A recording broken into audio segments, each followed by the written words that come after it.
పుట్టింది కాడి నుంచి కాంగ్రెస్ తర్వాత వైఎస్ఆర్కే వేస్తాం. ఇది మా చెప్పే మాట. ఊపిరున్నంత వరకు వైఎస్ఆర్కి. ఊపిరినంత వరకు వైఎస్ఆర్. ఏ టీడీపీకి వేయరా మీరు? వెయ్యం. టీడీపీ రాదంటారా? ఇంకా వచ్చిద్దాం రాదో తెలీదు, ఆ దైవ నిర్ణయం.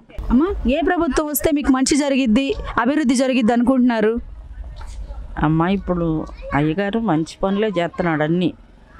మరి ఆయన దేవుడి చిత్తం, ఎవరు మనం మంచి పనులు చేసేవాళ్ళే రావాలని కోరుకుంటాం కదా.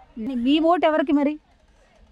దేవుని చిత్తం ఎవరికే ఈయనకే వేద్దాం అనుకుంటున్నాను, ఎందుకంటే చాలా ఆయన మేళ్ళు పొందుకున్నా. మీ ఓటు ఎవరికమ్మా? మీ ఓటు ఎవరికి? పేరు చెప్పండి. ఫ్యాన్ గుర్తు కదా, ఆయన గుర్తుకే వేస్తారు మీరు ఓటు. పింఛన్ అందుతుందా మీకు? పింఛన్ ఇస్తున్నారా ప్రతి నెల? ఎన్ని పథకాలు తీసుకున్నారు మీరు? నాకు పథకాలు ఏమి ఈ 18,000 వస్తాయి చూడు, అయ్యొచ్చు వస్తాను. ఏ ప్రభుత్వం వస్తే మరి మీకు ఈ స్తంభాలు కానివ్వండి, ఏదైతే రోడ్లు ఉన్నాయో అవి కానివ్వండి, మరి మీకు ఏదైతే మంచి జరుగుతుంది, అభివృద్ధి జరుగుతుంది అనుకుంటున్నారమ్మా మీరు? ప్రాబ్లం కూడా ఉంది. నీళ్లు కూడా అసలు 15 రోజుల దాకా మన అసలు నీళ్ళే రాలేదు. మరి ప్రభుత్వం అంటే మరి మాకు ఎవరైనా మాకు అవన్నీ చేయాలి కదా వచ్చేవాళ్ళు. మీ ఓటు ఎవరికి వేస్తారు మీరు? టీడీపీకి? టీడీపీ వచ్చే అవకాశం ఏమైనా ఉందా? టీడీపీకి వేస్తారా లేదా వైసీపీ వచ్చే అవకాశం ఏమైనా ఉన్నాయా? ఏ ప్రభుత్వం వస్తుందమ్మా మీ మనసులో? మీ వరకు ఏమనుకుంటున్నారు చెప్పండి. వైఎస్ఆర్ వస్తుంది అనుకుంటున్నాం. వైఎస్ఆర్ వస్తే మీకు మంచి జరిగిద్దా అనుకుంటున్నాం. మీరేమనుకుంటున్నారు? ఏ సీఎం వస్తారు మీరు? జగన్ వస్తారు. Thank you. జగన్మోహన్ రెడ్డి గారు. మీకు స్థలం ఇచ్చింది ఏ ప్రభుత్వం? స్థలం ఇచ్చింది ఏ ప్రభుత్వం మీకు? వైఎస్ఆర్ గారే. మరి ఏ ప్రభుత్వం వస్తే మీ ఇల్లు కంప్లీట్ అవుతుందమ్మా? జగన్మోహన్ రెడ్డి గారే వస్తేనే కంప్లీట్ అవుతుంది. మాకు ఇల్లు లేదు కాబట్టి కొంచెం ఇల్లు కట్టించాలండి. మేము పెద్దవాళ్ళం అయిపోయాం కదా. మరి 40 సంవత్సరాల పైనుంచే మేము అన్ని ఆఫీసులు తిరిగి చాలా కష్టపడ్డాం మేము. మరి ఎవరు కూడా మాకు సహాయం చేసిన వారు లేరు. వైఎస్ఆర్ గారు వచ్చిన తర్వాతనే, మరి జగన్మోహన్ రెడ్డి గారు వచ్చిన తర్వాతనే మాకు స్థలం వచ్చింది. మరి ఇల్లు కూడా కట్టిస్తారని నమ్మకంతోనే ఉన్నాం. మరి నెక్స్ట్ మీ ఓటు ఎవరికమ్మా? మీ ఓటు ఎవరికి? జగన్మోహన్ రెడ్డి గారికే.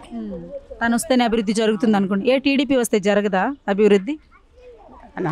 మరి జగన్మోహన్ రెడ్డి గారు వచ్చిన తర్వాతనే కదా ఇన్ని పథకాలు పెట్టారు. మరి అది కాకుండా అసలు అంతకుముందు ఎక్కడికి వెళ్ళినా కానీ లంచాలేగా. హాస్పిటల్కి వెళ్ళినా, ఎటువంటి అదేంటి ఆఫీసులకి వెళ్ళినా కూడా మరి లంచాలేగా. లంచం ఇస్తేనేగా పోనిచ్చేది. లంచం ఇస్తేనే ఏదైనా చేస్తామని అంటారు, చేయరు. ఎన్ని ఆఫీసులకు వెళ్ళి నేను ఇల్లు కోసం ఎన్ని ఆఫీసులకు వెళ్ళి తిరిగాను నేను. మరి ఎవరు ఇచ్చిన వాళ్ళు లేరు. ఇదిగో అదిగో అంటారు కానీ ఎవరు ఇవ్వలేదు. కానీ ఇప్పుడు పథకాలు పెట్టారు. అది కాకుండా అసలు జగన్మోహన్ రెడ్డి చేసిన అన్ని మంచి పనులే. చక్కగా అన్ని పథకాలు కూడా మంచిగా చేశారు. మరి అమ్మఒడి కానీ, పిల్లలకి గోరుముద్ద కానీ, పిల్లలకి అది కానీ, ఇల్లు లేని వారికి మరి స్థలాలు ఇవ్వటువంటి మాటలు కాదు. స్థలాలు అందరికీ, పేదలందరికీ కూడా ఆయనకు మంచి మనసు ఉంది. పేదలకి సహాయం చేసే మంచి మనసు ఉంది కాబట్టి మంచిగా చేశారు. రావాలి అనుకుంటున్నాను. అది కాకుండా ఇప్పుడు ఏంటంటే సచివాలయాలు పెట్టారు. అది చాలా అందరికీ ఉపయోగకరమైందండి. అంతకుముందు ఎక్కడెక్కడికో ఆఫీసులకు వెళ్ళి అసలు పనులు అవి కావు అసలు. ఇప్పుడు ఈ సచివాలయాలు పెట్టిన తర్వాత అందరికీ బెనిఫిట్ అనమాట. అందరికీ ఉపయోగకరంగా ఉన్నాయి. చదువుకున్నారమ్మా? మీరు చదువుకున్నారా? పెన్షన్స్ కానీ మాకు వెనక వికలాంగుల పెన్షన్ వస్తుంది. పథకాలన్నీ అందుతున్నాయా సరిగ్గా? నాకు కూడా చేయూత పథకం కూడా ఇస్తున్నారు. అన్ని మంచిగానే. మరి ఈ రజనమ్మ కార్యక్రమం జరగబోతుంది ఇంకొంతసేపట్లో. మనతో మన రజనమ్మ గడప గడపకు తిరిగే ప్రోగ్రామ్ ఇది. మరి దాని గురించి మీరు మీ మాటల్లో చెప్పండి. ప్రజలకు ఏమని చెప్పాలనుకుంటున్నారు ఈ వైసీపీ ప్రభుత్వం గురించి? అందరికీ మంచిగా చేస్తారు కాబట్టి కాస్త ఇల్లు కట్టుకోలేని వాళ్ళకి కూడా కొంచెం ఇల్లు మంచిగా కట్టిస్తే బాగుండని నేను అనుకోవటం.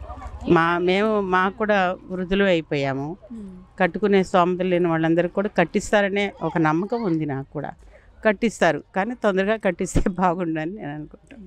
ఎవరు వస్తే మనకు బాగుంటుందా, ఎవరు రాకపోతే మనకు బాగుంటుందని ఏముంది. ఇప్పుడు ఈయనేంది పేదలకి, పిల్లలకి, పెద్దలకి, వృద్ధులకి అందరికీ సహాయం చేశాడు ఈయన జగను. ఆయనే రావాలని మా కోరిక. ఈయనే రావాలనుకుంటున్నారు. గట్టిగా ఈయనే వస్తే మాకు జరుగుతుంది. ఆయనే రావాలి. మీరేమైనా ప్రజలకు ఏమైనా చెప్దాం అనుకుంటున్నారా? మీ తరపు నుంచి ఏమైనా ప్రజలకు ఏమైనా చెప్తారా? మా మా గురించి అదే ఇదే ఇక ఏంటంటే ఆడవాళ్ళకి అన్నీ ఎప్పుడైతే ఆయన ఫస్ట్లో వచ్చేటప్పుడు ఇస్తానన్నాడో అన్నీ అమలు చేశాడు కాబట్టి ఆయనే రావాలని మా కోరిక. మాకు ఇల్లు లేని వాళ్ళకి కూడా ఇల్లు ఇచ్చాడు. ఇల్లు లేక మేము అద్దెలు కొంటున్నాము. అద్దెలు కొంటుంటే ఆ అద్దెలు కూడా మాకు అద్దె లేకుండా మాకు ఇల్లు కట్టించాడు. ఇప్పుడు కూడా ఆయన ప్రభుత్వం దిగిపోతా కూడా మాకు డబ్బులు లోన్ ఇస్తున్నాడు, వేస్తాడు మాకు. ఖచ్చితంగా నెక్స్ట్ సీఎం ఆయనే కావాల మాకు. ఎవరు పేరేంటి?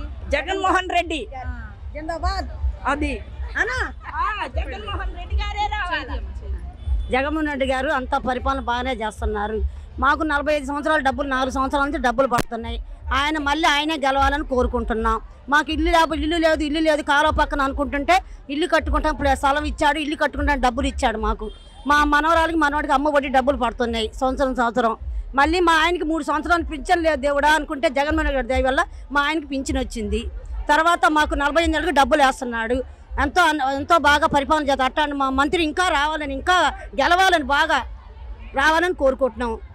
అట్లాంటి మంత్రి, అట్లాంటి జగన్మోహన్ రెడ్డి గారు మళ్ళీ పరిపాలనకు రావాలి, మంచిగా చేయాలని, ఆడవాళ్ళకి బాగా సహాయంగా చేస్తాడని మేము ఆయన కోరుకుంటున్నాం.